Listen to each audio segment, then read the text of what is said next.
Hola, ¿qué tal? Yo soy Kenneth González, sé bienvenido a un nuevo video.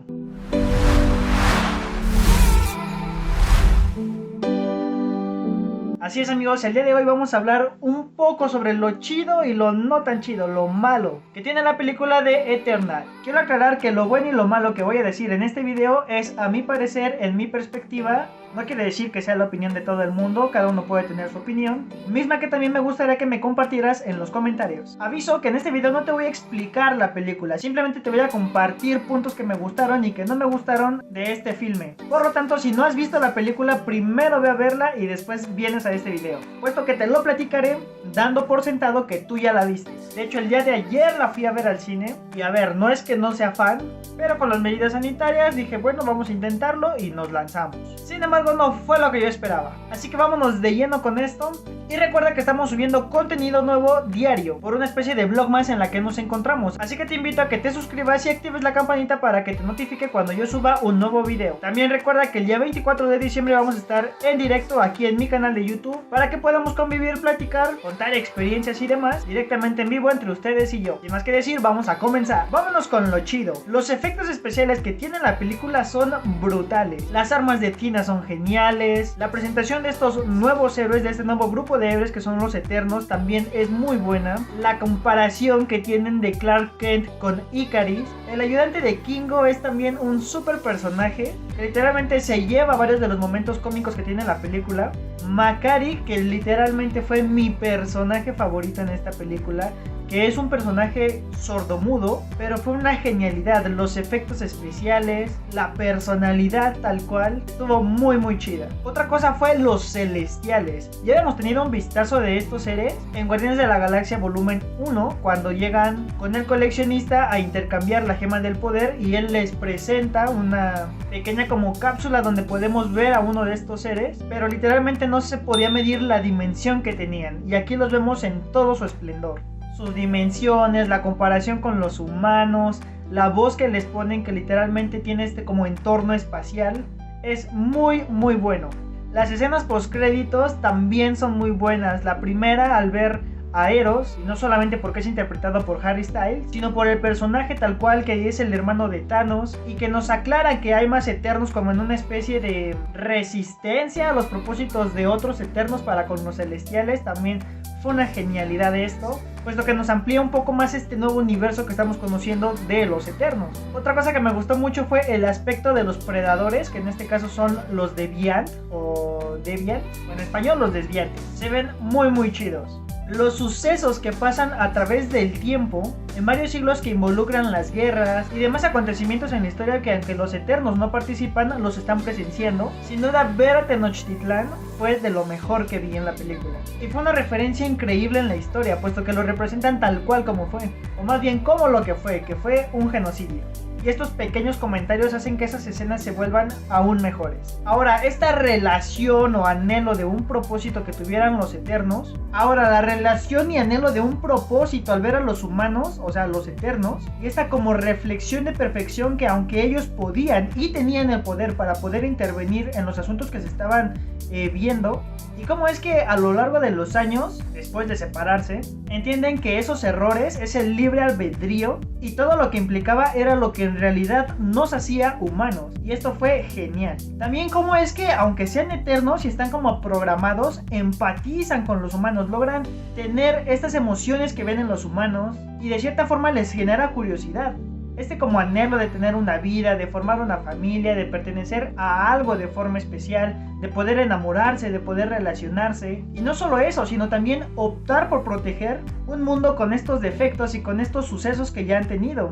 Como por ejemplo lo que pasa con Thanos, con los Vengadores y demás referencias que se citan en la película, también fueron geniales, muy bien ahí. Y de cierta forma hacerlo más valioso que crear nuevos universos que al final de cuentas tendrían el mismo fin, que iba a ser destruirse en un tiempo determinado.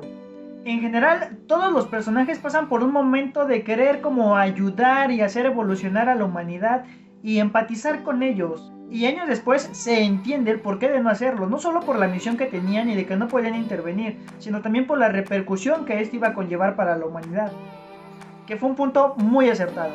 Ahora, sus papeles, personalidades y cada una de las historias que de cierta forma les llamaba más la atención a los Eternals, de forma distinta y más específica, y que a final de cuentas veían como una flaqueza en la humanidad, terminan involucrándose, viendo otro aspecto de la vida, viendo un nuevo propósito, un nuevo enfoque, y esto está genial en la historia. Ahora pasemos a lo malo, y es que en lo personal me decepcionó mucho la participación de Salma Hayek, porque su personaje no fue bien explotado, por lo menos como me hubiera gustado a mí. Básicamente se muere al comienzo de la trama, y sí, tiene más participaciones a lo largo de la película, pero son pequeñas apariciones nada más. Y como personaje, la verdad, tanto en historia como en representación, para mí, en lo personal, fue muy decadente. Creo que parte de esto es porque ella es una de mis crush. Pero bueno, el punto es que no me gustó mucho esto. Como siguiente punto tenemos a los desviantes. ¿Cuál era su propósito? ¿O solo se querían vengar de los que los habían matado? Que eran los Eternos. Porque digo, ambos son creaciones de los Celestiales. ¿No era mejor como que se vengaran directo contra los Celestiales? Como que no entendí muy bien este punto. Otra cosa, esta como falla de la mente de Tina, aunque se explica que se ponía, vaya, en modo asesino, porque le llegaban o intentaban llegar ciertos recuerdos de una vida pasada que ella tenía, o de alguna otra experiencia que recordaba de los otros planetas en los que ya estuvieron. Al principio como que no la entiendes muy bien, ya después se explica que justamente es para recordar, o le vienen los recuerdos de su pasado, pero entonces sigue siendo una falla, sí vuelve a recordar las cosas, ella les comparte algo de lo que empieza a recordar, no se explica nada de eso, simplemente es una falla, de repente muere quien la cuida y listo, no se toca más el tema de la falla. Porque a ver, la otra también era, si ya sabían que eran sus recuerdos pasados, ¿que no era mejor que los recordara y así ella pudiera ayudarles a los Eternos? O bueno, en este caso a Cersei. Y parte de esto también fue que cuando le llegaban estos pequeños flashbacks de los recuerdos que tenía, ¿por qué se ponía en modo asesino solo contra sus compañeros Eternos? Digo, ¿por qué no contra los desviantes? De hecho hay una escena donde están peleando dos Eternos contra un desviante, y cuando a ella le empiezan a regresar los recuerdos, en lugar de atacar al desviante, ataca a su compañero. ¿Por? Pero bueno, otra cosa que me decepcionó muchísimo, que dije, fue Ikaris. Puesto que ya una vez pasada toda la trama y demás, se suicida simplemente volando hacia el sol por haber matado a Ajak, a Hack, ¿cómo se llama el personaje? De mi hermosa Salma Hayek. Bueno, termina matando a su personaje, pelea contra su propia familia, porque de hecho hay una escena donde dice que son una familia, y descubrimos que lo único que lo detuvo fue el amor que le tenía a Cersei, no le importaron los demás. Entonces, por culpa moral, decide suicidarse, volar hacia el sol y listo. Porque a ver, entiendo que esté enojado con Ajak y este despropósito del propósito que tenían cuando ella le cuenta todo lo que sucede, que justamente es la razón por la que ella les dice que se vayan y que vivan sus vidas a los Eternos, y es cuando se separan. Pero lo que no entiendo es por qué, si él sabía todo desde que se separaron en Babilonia, no hizo lo posible por, digamos, proteger a esta familia de Eternos que eran, o por seguir peleando por quedarse con Cersei. Otra cosa que tampoco me gustó mucho es este momento donde primero como que se alía con los desviantes y al final ellos lo atacan.